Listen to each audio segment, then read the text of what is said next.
तो मैं कई सालों से ई कॉमर्स वेबसाइट बनाने के लिए शॉपिफाई और विक्स का उपयोग कर रहा हूँ। दोनों ही शक्तिशाली और शुरुआती लोगों के लिए अनुकूल प्लेटफॉर्म है, लेकिन गलत चुनना बिल्कुल हानिकारक हो सकता है। यह एक सफल ई कॉमर्स स्टोर एक समय और पैसे की बर्बादी के बीच का अंतर हो सकता है, जो अंततः असफल हो जाता है।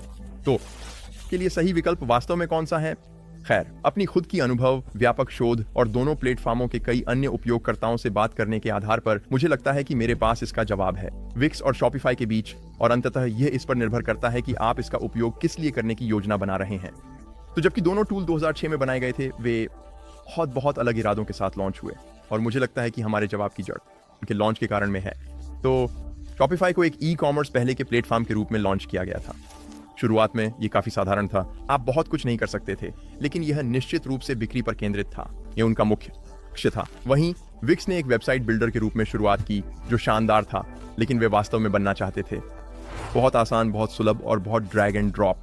और जैसे जैसे साल बीतते गए, उन्होंने ढेर सारी अन्य कार्यक्षमताएं जोड़ी, उदाहरण के लिए ई कॉमर्स, और दोनों ने इस स्तर तक विकास किया है कि अब शॉपिफाई एक शानदार वेबसाइट बिल्डर है और विक्स एक बेहतरीन ई कॉमर्स प्लेटफॉर्म है, जो मेरे विचार में इसे बहुत ही दिलचस्प तुलना बनाता है। ये दोनों कई परिदृश्यों में एक दूसरे के बराबर हैं, लेकिन हम उन बातों के बारे में बात करेंगे जो वास्तव में उन्हें अलग करती हैं। मैं इसे कई अलग अलग श्रेणियों में बांटना चाहता हूं। पहला होगा डिजाइन टूल, अपनी वेबसाइट डिजाइन करना। विक्स का उपयोग करके वास्तव में एक वेबसाइट बनाना कैसा होता है, और शॉपिफाई का उपयोग करना कैसा होता है। खैर, विक्स के साथ शुरुआत करते समय आपके पास दो मुख्य रास्ते हैं जो आप ले सकते हैं। आप उनके एआई का उपयोग करके अपनी वेबसाइट बनाने के लिए कर सकते हैं, या आप एक टेम्पलेट, एक थीम के साथ जा सकते हैं, और ये एक प्री मेड वेबसाइट होगी जिसे आप फिर काफी हद तक कस्टमाइज कर सकते हैं। आप जो भी चुनें, जब भी आप अपनी वेबसाइट को कस्टमाइज करने का निर्णय लें, तो मान लीजिए कि आप एक टेम्पलेट के साथ जाते हैं और अपनी वेबसाइट को कस्टमाइज करना शुरू करते हैं। विक्स हमेशा की तरह अनंत रूप से कस्टमाइज करने में बहुत अच्छा है, और यह शुरुआती लोगों के लिए बहुत सहज है। तो तत्वों को खींचना और छोड़ना और फिर उन्हें पृष्ठ पर ठीक उसी जगह रखना, यह मूल रूप से उनकी खासियत है।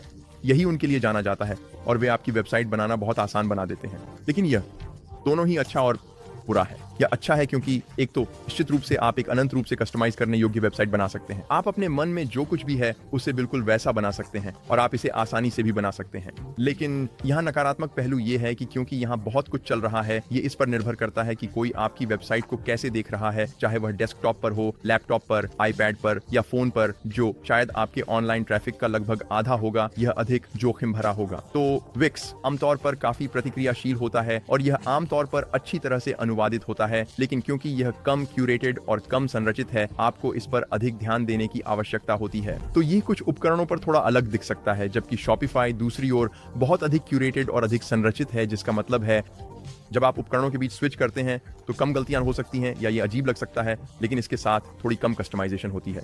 शॉपिफाई आमतौर पर एक सरल और अधिक सुव्यवस्थित प्रक्रिया है जब आप इसे बना रहे होते हैं।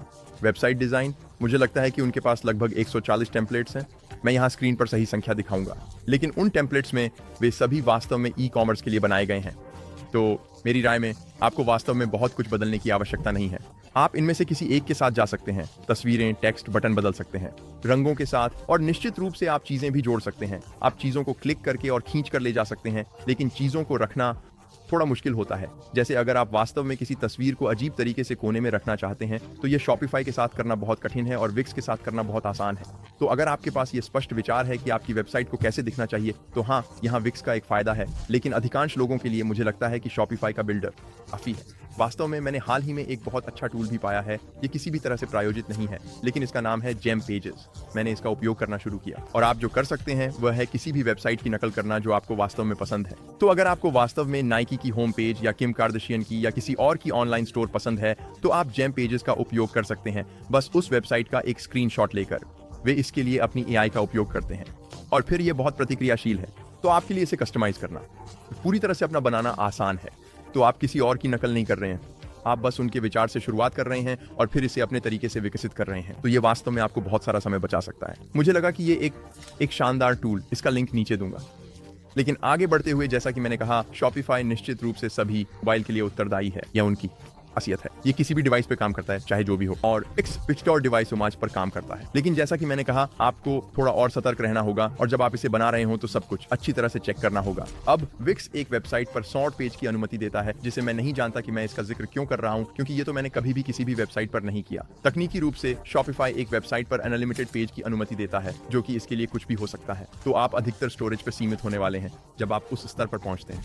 विक्स आपको 5000 उत्पादों तक सीमित करता है, जो मेरे लिए तो फिर भी बुनियादी रूप से अनंत है। मैं 5000 से ज्यादा उत्पादों का प्रबंधन करने की कल्पना भी नहीं कर सकता। हालांकि शॉपिफाई तकनीकी रूप से अनलिमिटेड है, तो फिर से तकनीकी रूप से आपके पास कोई सीमा नहीं है, लेकिन कभी भी उस स्तर तक नहीं पहुंचेंगे। और इस वीडियो की दूसरी श्रेणी की ओर बढ़ते हुए, ये दुकान से संबंधित विशेषताएं हैं। असल में जब आप अपनी ऑनलाइन स्टोर बना रहे होते हैं तो हम वास्तव में किस तरह के अंतर देखते हैं। तो इन दोनों में बहुत से मूलभूत तत्व हैं जिन्हें हम ई कॉमर्स में देखना चाहेंगे। उत्पाद सेट करना, इन्वेंट्री को ट्रैक करना, बिक्री को ट्रैक करना, ग्राहकों को ट्रैक करना, ये सब करना बहुत आसान है। आपका मार्केटिंग, ये दोनों पर बहुत सुव्यवस्थित है। हालांकि जब आप कुछ अधिक उन्नत बिक्री रिपोर्टिंग में जाते हैं तो मेरी राय में शॉपिफाई कुछ अधिक गहन बिक्री रिपोर्टिंग प्रदान करता है। और इसके अलावा अगर आप कभी भी पॉइंट ऑफ सेल के साथ व्यक्तिगत रूप से बिक्री करने का निर्णय लेते हैं तो शॉपिफाई भी इसे सुव्यवस्थित करता है और आपके सभी डेटा को समन्वयित करता है एक जगह में, जहां विक्स भी पॉइंट ऑफ सेल की अनुमति देता है। लेकिन जब आप अपने एनालिटिक्स में देखते हैं तो वे उन डेटा को अलग करते हैं। शॉपिफाई का एक और अच्छा फायदा, जो अब चैट जीपीटी के आने के बाद थोड़ा कम प्रासंगिक है, वह है शर्तें और नियमों के टेम्पलेट्स। तो उनके पास कुछ हैं जैसे रिटर्न पॉलिसी, शर्तें और नियम, और ऐसे ही अलग अलग चीजें।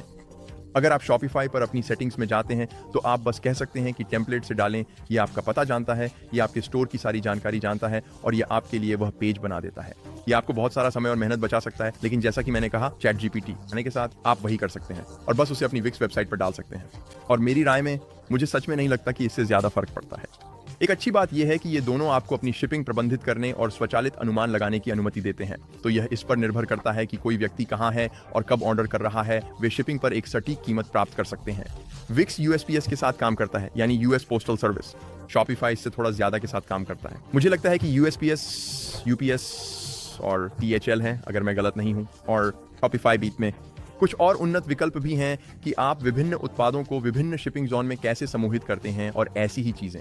जैसा कि मैंने कहा, शॉपिफाई वास्तव में एक ई कॉमर्स प्लेटफॉर्म के रूप में बनाया गया है। तो अगर इस वीडियो में किसी भी श्रेणी को शॉपिफाई के विजेता के रूप में चुना गया तो हम उम्मीद करेंगे कि यह श्रेणी यही होगी। आखिरकार इसे शॉपिफाई कहा जाता है, तो खरीदारी वास्तव में वही होनी चाहिए जिसमें वे अच्छे हैं। अब शॉपिफाई के पास कुछ वास्तव में अच्छे बिक्री उपकरण और सुविधाएं हैं। ईमानदारी से कहूं तो मैं शायद कहूंगा कि यह उद्योग में सबसे अच्छा है। तो इस श्रेणी में, जैसा कि मैंने कहा, यह निश्चित रूप से शॉपिफाई को जाता है। ठीक है, अगली श्रेणी है ग्राहक सहायता, यानी जब आपको मदद की जरूरत होती है। अब मेरे पास इनमें से किसी एक पर ट्यूटोरियल्स हैं। आपको कोई अतिरिक्त मदद की जरूरत नहीं पड़ेगी, लेकिन अंततः जैसे जैसे आप आगे बढ़ेंगे आपको कभी ना कभी एक सवाल का सामना करना पड़ेगा। तो मेरे लिए व्यक्तिगत रूप से मैं या तो फोरम का उपयोग करना पसंद करता हूं, या चैट जीपीटी या गूगल बार्ड जैसे कुछ एआई सहायता। लेकिन अच्छी बात यह है कि दोनों के पास यहाँ कुछ काफी अच्छे ग्राहक समर्थन है। तो तरफ हमारे पास है जैसे सामान्य प्रश्नोत्तर, ऑनलाइन फॉर्म जो उपलब्ध हैं, तो दोनों पर ऑनलाइन हेल्प सेंटर में आप बहुत कुछ एक्सेस कर सकते हैं। मुझे विक्स के बारे में जो पसंद है वह यह है कि यह संपादक के भीतर है, इसलिए आपको एक चीज चेक करने के लिए नहीं जाना पड़ता और फिर अपने टैब के बीच बार बार स्विच नहीं करना पड़ता। आप बस संपादक के भीतर एक छोटे पॉपअप पर कदम दर कदम निर्देशों का पालन कर सकते हैं, जो बहुत उपयोगी है। लेकिन मेरी राय में शॉपिफाई का हेल्प सेंटर बेहतर है जब आप किसी से संपर्क करने की कोशिश कर रहे होते हैं। तो विक्स सोमवार से शुक्रवार तक है, जबकि शॉपिफाई 24/7 है। तो अगर आप इसे शनिवार को कर रहे हैं क्योंकि ये आपके लिए एक साइड हसल है, तो शॉपिफाई वहां एक बड़ा फायदा हो सकता है। उनके पास चैट, ईमेल और फोन भी हैं, तो उनसे संपर्क करने के और भी तरीके हैं जो भी आपके लिए सबसे आरामदायक हो। मुझे लगता है कि ये एक बड़ा फायदा हो सकता है। लेकिन जैसा कि मैंने कहा, सरल सवालों के लिए अगर आप बस एक फेसबुक पिक्सेल से लिंक करने की कोशिश कर रहे हैं या ऐसी ही कोई चीज, तो ये थोड़ा जटिल है। लेकिन इनमें से किसी एक पर कदम दर कदम प्रक्रियाएं काफी प्रभावशाली काम करती हैं। फिर हम अगली श्रेणी में आते हैं, जो कि मूल्य निर्धारण है, जो ईमानदारी से कहूं तो उन नंबरों से परे है जो आप पहले देख सकते हैं, और मुझे इसे समझाने दें। तो पहली नजर में आप देख सकते हैं और कह सकते हैं, खैर यह एक का सबसे निचला स्तर है बनाम दूसरे का सबसे निचला स्तर, और इसे इस तरह से तुलना कर सकते हैं। लेकिन आप केवल जिस योजना की कीमत चुका रहे हैं वह ही नहीं है, बल्कि उन शुल्कों की कीमत भी है जो आपको तब चुकानी पड़ेगी जब कोई ऑर्डर दे रहा हो। तो विक्स के साथ शुरू करते हैं। यहाँ एक मुफ्त विकल्प है जो बहुत अच्छा है। आप शुरू कर सकते हैं, आप अपनी वेबसाइट बना सकते हैं और बस इसे बेचे बिना ही इसके साथ खेल सकते हैं, इसे इस्तेमाल करना सीख सकते हैं। और फिर अंततः अगर आप कभी अपग्रेड करना चाहें तो आप बेसिक ई कॉमर्स के लिए $27 तक जा सकते हैं। यह प्रति माह लागत होगी। यह मानक ई कॉमर्स के लिए $30 और उन्नत ई कॉमर्स के लिए $150 प्रति माह होगा, जो आपको बेहतर टेम्पलेट और ऐसी चीजें देता है। अब शॉपिफाई की तुलना में विक्स तकनीकी रूप से प्रति माह $2 सस्ता है, लेकिन यह बेसिक ई कॉमर्स के लिए है, जबकि शॉपिफाई के साथ आप उनकी बेसिक योजना के साथ पूरा ई कॉमर्स प्राप्त कर रहे हैं और वह $29 प्रति माह है। अगर आप शॉपिफाई के साथ $79 प्रति माह पर जाते हैं तो ये उनका अगला स्तर है। और वास्तव में यहाँ सबसे बड़ा अंतर और उन्नत में आपके क्रेडिट कार्ड दरें, जो कि शॉपिफाई का एक बहुत दिलचस्प पहलू है। तो विक्स और शॉपिफाई के बेस स्तर पर आप प्रति लेन देन 30 सेंट और 2.9% का भुगतान कर रहे हैं ऑनलाइन क्रेडिट कार्ड लेन देन के लिए। लेकिन शॉपिफाई के साथ अगर आप $79 प्रति माह या $299 पर अपग्रेड करते हैं, जिसकी मुझे उम्मीद है कि इस वीडियो को देखने वाले लगभग कोई भी इसके साथ शुरू नहीं करेगा। ये तब होता है जब आपके पास वास्तव में बड़े बिक्री वॉल्यूम होते हैं, तब आप इसे 2.6% तक कम कर देते हैं, या यहाँ तक कि 2.4% क्रेडिट कार्ड लेन देन शुल्क। तो ये खाता है कि जैसे जैसे आप शॉपिफाई के साथ बढ़ते हैं, आप शॉपिफाई पेमेंट्स के साथ उन दरों को कम कर सकते हैं। और यह एक लाभ हो सकता है अगर आपके पास भविष्य में वास्तव में बड़ा व्यवसाय हो, लेकिन निश्चित रूप से उस $299 प्रति माह के साथ। तो वास्तव में उस कीमत के अंतर को सही नहीं ठहराता जब तक कि आप बहुत अधिक बिक्री नहीं कर रहे हैं। अब शॉपिफाई पेमेंट्स 20 देशों में भी काम करता है, जबकि विक्स अभी भी वैश्विक है, 15 देशों में काम करता है। ईमानदारी से कहूं तो मैं आमतौर पर अपनी अधिकांश ऑनलाइन बिक्री केवल अमेरिका में ही करता हूं, तो इनमें से कोई भी मेरे लिए वास्तव में मायने नहीं रखता। जहां तक कीमतों की बात है, ये दोनों लगभग बराबर हैं। मुझे लगता है कि यह इस पर निर्भर करता है कि आप अपनी दुकान को कितना बढ़ाना चाहते हैं और शुरुआत में आप कितना प्रयोग करना चाहते हैं, इससे पहले कि आप वास्तव में शुरू करें। और वैसे अगर आप शॉपिफाई के साथ प्रयोग करना चाहते हैं तो वे वास्तव में नीचे एक ट्रायल ऑफर करते हैं। मैं एक लिंक दूंगा। मुझे लगता है कि यह 1 महीने के लिए $1 है और फिर आप वास्तव में सामान्य योजना के लिए भुगतान करना शुरू कर सकते हैं। लेकिन उस महीने में आप वास्तव में बिक्री कर सकते हैं, तो ये आपको एक अच्छा समय देता है इसे $1 में बनाने के लिए, यह तय करने के लिए कि क्या आपको वास्तव में ये पसंद है, और फिर आप उस पहले महीने में सब कुछ बेचना और बनाना जारी रख सकते हैं। तो इनमें से कोई भी एक मुफ्त ट्रायल है अगर आप शुरू करना चाहते हैं। मैं नीचे दोनों के लिए लिंक दूंगा। वे चैनल का समर्थन करते हैं, इसलिए अगर आपको यह वीडियो पसंद आया और यह मददगार लगा तो कृपया जब आप शुरू करें तो हमारे लिंक का उपयोग करने पर विचार करें। इससे हमें यह सामग्री मुफ्त में बनाने में मदद मिलती है। ठीक है, और फिर हम श्रेणी नंबर 5 में आते हैं। ये बहुत दिलचस्प है।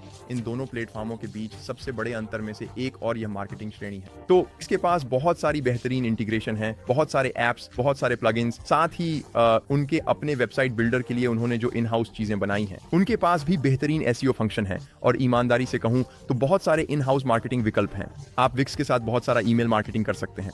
उनके पास एक एसईओ जादूगर भी है जो सर्च इंजन ऑप्टिमाइजेशन है। तो गूगल के लिए ऑप्टिमाइज करना विक्स में बहुत आसान बना दिया गया है। उनके पास बहुत सारे बेहतरीन ब्लॉगिंग टूल हैं, इसलिए आप एक ब्लॉग बना सकते हैं और आपके ब्लॉग में बहुत सारी कस्टमाइजेशन उस पर आधारित हो सकती है, जो मैं कह रहा था। वेबसाइट बिल्डर के साथ आपका ब्लॉग बनाना थोड़ा आसान होता है। आप इसे थोड़ा अधिक कस्टम बना सकते हैं और इसे अपने तरीके से दिखा सकते हैं, जो मुझे लगता है कि वहाँ एक बड़ा लाभ है। हालांकि शॉपिफाई में कुछ अन्य शानदार चीजें हैं, जैसे कि उनके पास गिफ्ट कार्ड हैं, जो सुनने में मार्केटिंग की तरह नहीं लगते, लेकिन मैं निश्चित रूप से गिफ्ट कार्ड को मार्केटिंग के रूप में वर्गीकृत करूंगा, क्योंकि यह कुछ ऐसा है जिसे कोई और को दे सकता है और आपके स्टोर के बारे में जागरूक कर सकता है। यह एक शानदार फीचर है जो शॉपिफाई में स्वाभाविक रूप से शामिल है। इस्तेमाल करने में बहुत आसान, छूट कोड और ऐसी चीजें भी बहुत सुलभ हैं। और शॉपिफाई के पास कुछ काफी शानदार सोशल मीडिया इंटीग्रेशन है। तो यहाँ मार्केटिंग में अंतर का सारांश देते हुए मुझे लगता है कि ये इस पर निर्भर करता है कि आप अपने प्लेटफॉर्म की मार्केटिंग कैसे करने की योजना बना रहे हैं। तो अगर आपको केवल ऑर्गेनिक मार्केटिंग की परवाह है, आप कभी भी कुछ भी अनऑर्गेनिक नहीं करेंगे और आप सोशल मीडिया के साथ कुछ नहीं करेंगे, तो विक्स बहुत अच्छा है। वे ब्लॉग और एसईओ जादूगर के साथ इसे बहुत आसान बना देते हैं। विक्स के साथ गूगल पर रैंक करना निश्चित रूप से काफी आसान हो सकता है। ये नहीं कहने के लिए कि आप गूगल और शॉपिफाई पर रैंक नहीं कर सकते, लेकिन शुरुआत करने वालों के लिए विक्स के साथ ये थोड़ा आसान है से समझना। फिर हमारे पास शॉपिफाई है, जिसे मैं कहूंगा कि यह बेहतर होगा अगर आप सोशल मीडिया का उपयोग करने की योजना बना रहे हैं और खासकर अगर आप विज्ञापन चलाने की योजना बना रहे हैं। तो शॉपिफाई बहुत अच्छे से सिंक होता है और आपको अलग अलग प्लेटफॉर्मों पर बेचने की अनुमति देता है। उदाहरण के लिए टिकटॉक शॉप पर आप टिकटॉक विज्ञापन चला सकते हैं और यह आपके शॉपिफाई स्टोर पर बहुत अच्छे से सिंक हो जाता है। इसके अलावा आप पिंटरेस्ट, एटसी और अमेज़न पर भी बेच सकते हैं, जैसे कि वहां है वॉलमार्ट भी। उन्होंने वास्तव में वहां लगभग सभी के साथ साझेदारी की है। इस पहलू से शॉपिफाई पर अधिक बिक्री चैनल होना निश्चित रूप से एक बड़ा लाभ हो सकता है, खासकर उन विशाल उपयोगकर्ता आधारों का सही उपयोग करने के लिए, जैसे कि टिकटॉक उदाहरण के लिए, और टिकटॉक शॉप सेट करना। तो इन दोनों के बीच निष्कर्ष के रूप में अगर आप वास्तव में बिक्री के बारे में गंभीर हैं तो शॉपिफाई निश्चित रूप से जवाब है। इसका मतलब है कि नाम में शॉप है। वे सबसे अच्छे ई कॉमर्स प्लेटफॉर्म हैं और इसलिए मुझे लगता है कि यह कोई आश्चर्य की बात नहीं है कि जो कोई भी पहले से ही एक बड़ा व्यवसाय है वह निश्चित रूप से शॉपिफाई का उपयोग करता है। अगर आप एक छोटे व्यवसाय हैं, एक छोटे शॉप हैं और आप वास्तव में विस्तार करना चाहते हैं तो शॉपिफाई वहां बहुत अच्छा है। ईमानदारी से कहूं तो बिना किसी रुकावट के विस्तार वही है जो हम मूल्य निर्धारण योजनाओं और उपलब्ध सभी टूल्स के साथ देख रहे हैं। जबकि विक्स उन लोगों के लिए बेहतर है जो पहले एक आसान और गहराई से अनुकूलन योग्य वेबसाइट बनाना चाहते हैं, लेकिन आप शायद कुछ सामान भी बेचना चाहें। शायद आप एक व्यक्तिगत ब्रांड वेबसाइट बनाने की कोशिश कर रहे हैं और आपके पास एक या दो छोटे मर्च आइटम हैं जिन्हें आप बेचना चाहते हैं, तो विक्स वास्तव में ऐसा करने का एक अच्छा तरीका हो सकता है। लेकिन शॉपिफाई बड़े विक्रेताओं के लिए पसंदीदा ब्रांड है, जिनमें से कई दुकानों के बारे में आप शायद पहले से ही जानते हैं, जैसे कि Kim Kardashian, mouse, phone case, one wheel, Soylent, figs, aloe yoga और कई अन्य। आप वास्तव में नीचे एक सूची देख सकते हैं। वहां एक लिंक है जिसमें बड़े शॉपिफाई स्टोर्स की सूची है जिन्हें आपने शायद पहले ही उपयोग किया है। मुझे मतलब है कि वे सभी वास्तव में प्रभावशाली लगते हैं। तो मुझे उम्मीद है कि आपको यह वीडियो मददगार लगा। इन दोनों में से जो भी आप उपयोग करने का निर्णय लेते हैं, मैंने उन्हें सेट करने के लिए एक पूरा ट्यूटोरियल बनाया है, इसलिए मैं उन लिंक को नीचे भी रखूंगा, साथ ही शुरू करने और अपनी मुफ्त ट्रायल क्लेम करने के लिए एफिलिएट लिंक भी। तो सुनिश्चित करें कि आप नीचे जाएं, उन लिंक को चेक करें और मैं आपको पूरे ट्यूटोरियल में मिलूंगा।